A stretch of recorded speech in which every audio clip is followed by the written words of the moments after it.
First, I want a show of hands of how many of you truly think you're happy. I expected a little more. Anyways, my point is that I am aiming to disprove all of you tonight. But first, let's focus on some more palatable issues, like absurd behaviors on the internet. This is a phenomenon known as planking, if you didn't already know. It's an act that basically people try to resemble a plank. I don't know where putting it, or they lie on things, I guess. Anyways, people have been quite taken by this idea of planking and posting pictures of it on Facebook. Now, my question is, how can you possibly describe why somebody would plank? Why would somebody plank?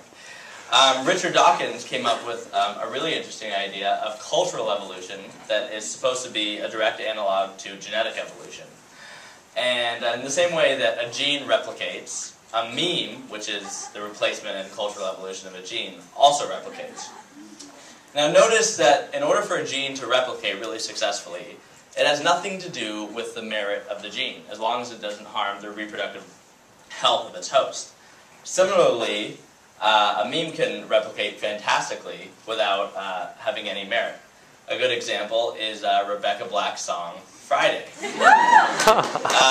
The song has insidiously latched onto my mind, and I'm sure a lot of the others of you here, and I can't get it out. So, how about a clip?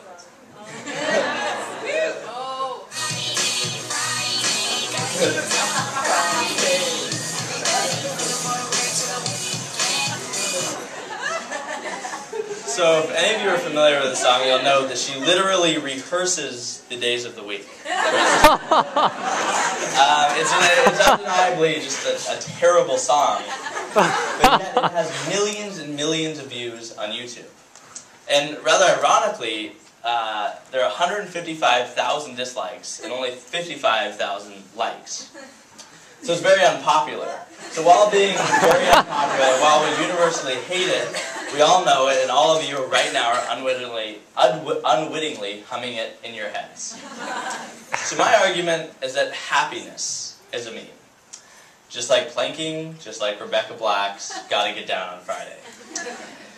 It makes sense that happiness would be a very successful meme. It offers a very easy heuristic to make decisions in life, whether to get married or not, what type of job to have, etc. So I conducted a survey in which around roughly 300 people participated to try to get to see really what people think happiness is. My first question was, how does Western culture define happiness? And out of the 300 participants, more than 50% responded, financial security.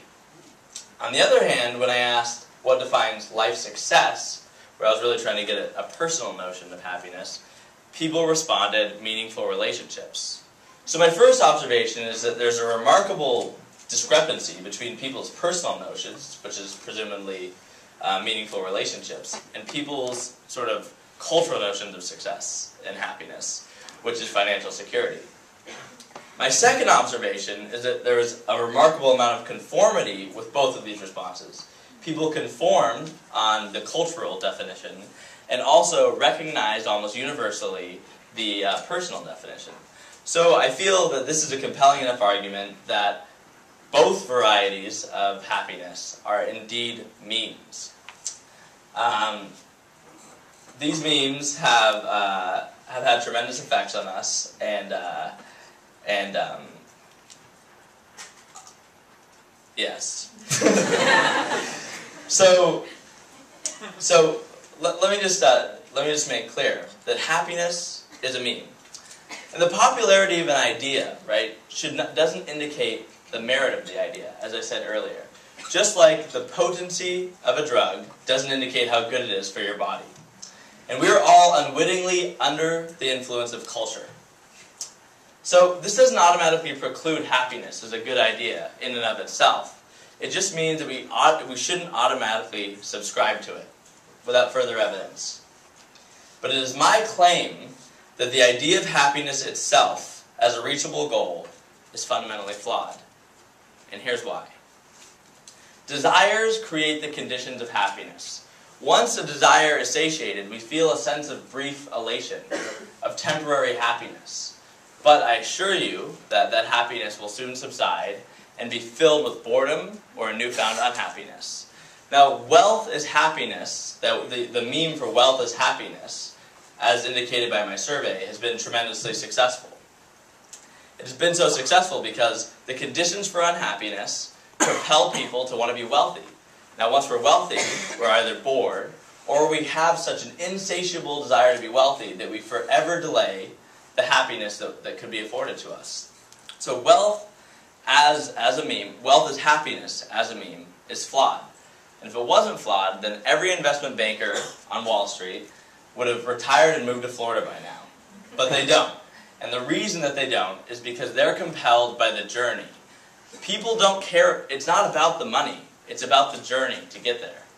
So there's this lurking unhappiness in all of our lives. So I have a few questions for you. Do any of you have unfulfilled desires?